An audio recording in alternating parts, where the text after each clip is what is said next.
Good day to our thesis advisor, Professor Ronald Magsino, to the panelists, Ma'am, Sir, and also to our Deputy Administrator, Mrs. Florencia Capillion. I am Angelica Monterrey Cereza, and I would like to greet you all a pleasant day. I will be presenting a proposed study entitled Problem Encountered in Obtaining Driver License by the Citizen of Buena Vista, Quezon in the year of 2021 and 2022.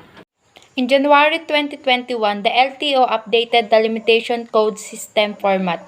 According to the Republic Act number 10930, lightens the validity of the Philippine driver license from 3 to 5 years starting October 28, 2021. And it also includes a demerit system that will allow the motorists to enjoy a 10-year validity period provided the holder doesn't incur any points. Confiscation of driver license on the Land Transportation Office has the right to seize the driver license under Republic Act number 4136. Theoretical framework, driver license. Under the social learning theory of Albert Bandura, social behavior is learned through seeing the imitating the action of other. Under the deterrence theory, the deterrent argument has also been used to explain why there are so many unlicensed drivers. Conceptual paradigm. Figure 1 shows the conceptual framework of the study consists of independent and dependent variable. The dependent variable is common problem in obtaining driver license of the citizen of Buena Vista, Quezon. That will be searched for the answer in dependent variable such as proper of the respondent in terms of age, sex, and educational attainment.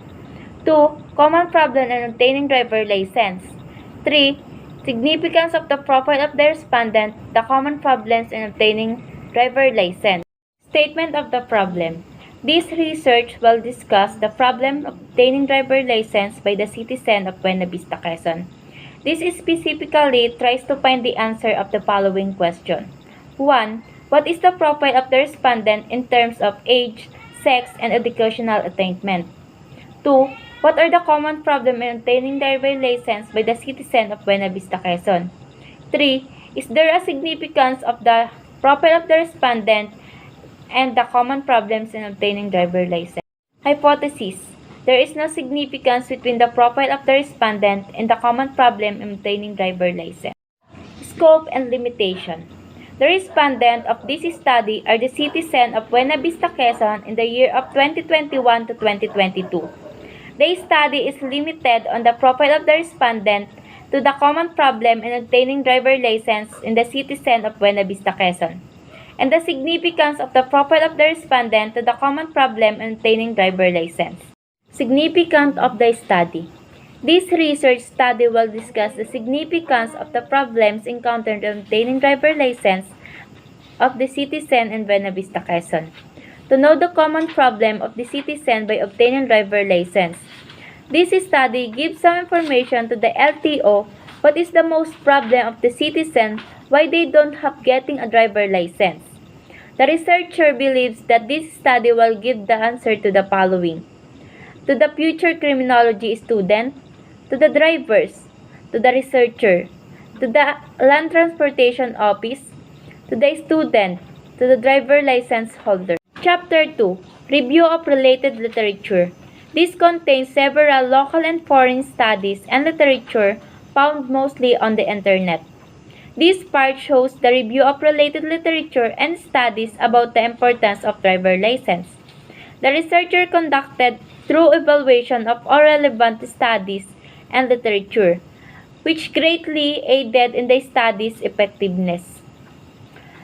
First, Theory about Motorcycle Safety, Anilay 2013, Driver License in the Philippines, Cambrodi Philippines Journal 2014, Motor Industry Council Survey Reveal, Julia La Palme 2015, Student Driver License, Carmody PH 2016, Accepted Technology 24, Paragraph 3, page 184 to 195, 2012.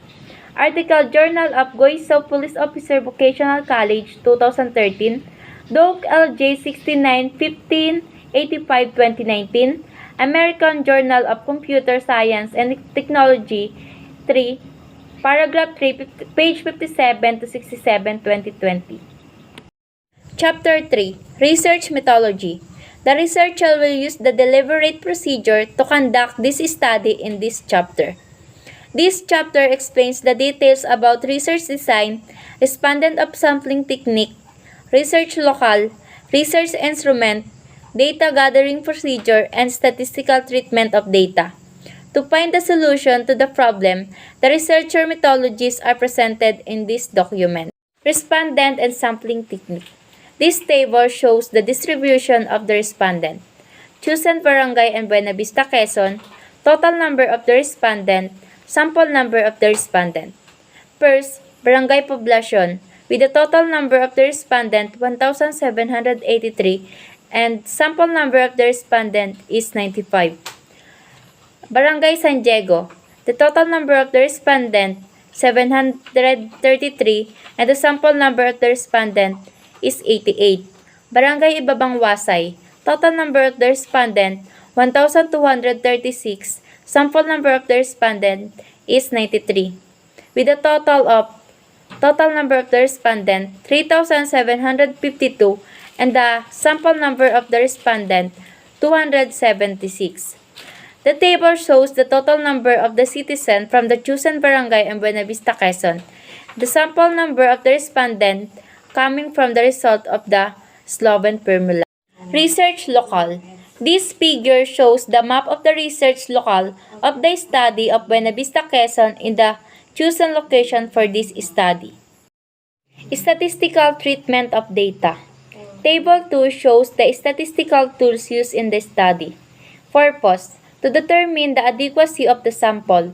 Statistical method: sample size or Sloven. The formula: small n equals to big N divided by 1 plus big N times E squared, where small n is equals to sample size and big N is the population of size.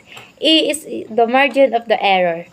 To understand the weight of each variable in the data analysis or weighted mean, where XW is equals to weighted mean sum of all the products of F and W, where F is the frequency of each weight and W is the weight of 4321, sum of all responses or sample size. To make comparison of the responses, percentage where percent equals to X100, percent is equals to percentage, F is equals to frequency, and N total number of the responses. Table 2 shows the statistical tools used of the researcher in this study. That statistical method are sample size Sloven, stratified sample, weighted mean, and percentage of the gathered data. Table 3 shows 4-point scale to determine the importance of getting driver license among the citizen of Buena Vista, Quezon. Scalar is assigned to the points attained by the respondent. It is interpreted using the scale below. Scale 4, with a mean of 3.50 to 4, with a rating verbal interpretation, strongly agree. Scale 3, with a mean of 2.50 to 3.49, with a rating verbal interpretation, agree. Scale 2, with a mean of 1.50 to 2.49, with a rating verbal of interpretation, disagree. Scale 1, with a mean of 1 to 1.49 with a rating verbal interpretation, strongly disagree.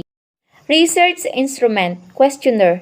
In relation to the research study entitled Problem Encountered in Obtaining Driver License by the Citizen of Buena Vista, Quezon in the year of 2021 to 2022.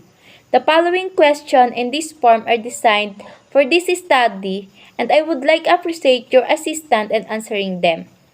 Part 1. Demographic profile of the respondent in terms of name, optional, age, 17 to 20 years old, 21 to 25 years old, 26 to 30 years old, 31 to 35 years old, 36 to 40 years old. 3. Gender, if male or female. 4. Educational attainment, elementary, secondary, K-12 program, college, and others specify. Part 2. Common problem in obtaining driver license among the citizen of Buena Vista, Quezon in the year of 2021 to 2022. 4. Strongly agree. 3. Agree. 2. Disagree. 1. Strongly disagree. Items. Common problem in obtaining driver license by the citizen of Buena Vista, Quezon. Problems encountered. 1. Financial problem. 2. Failure in completing the documents needed. 3. Being illiterate and unable to read and answer the question truly. 4. Does not meet the requirements of being physically and mentally fit to drive. 5. Practical examination failure. 6. Underage and not eligible to get a professional driver license. 7. Driving school is too far and it's not use affordable. 8. Travel restriction and not vaccinated. 9. Increasing driver license fee in the midst of COVID-19 pandemic. 10. Passing score for written examination is not reached. And that's all my discussion, and I'm ready to answer your question and take your all suggestion and recommendation.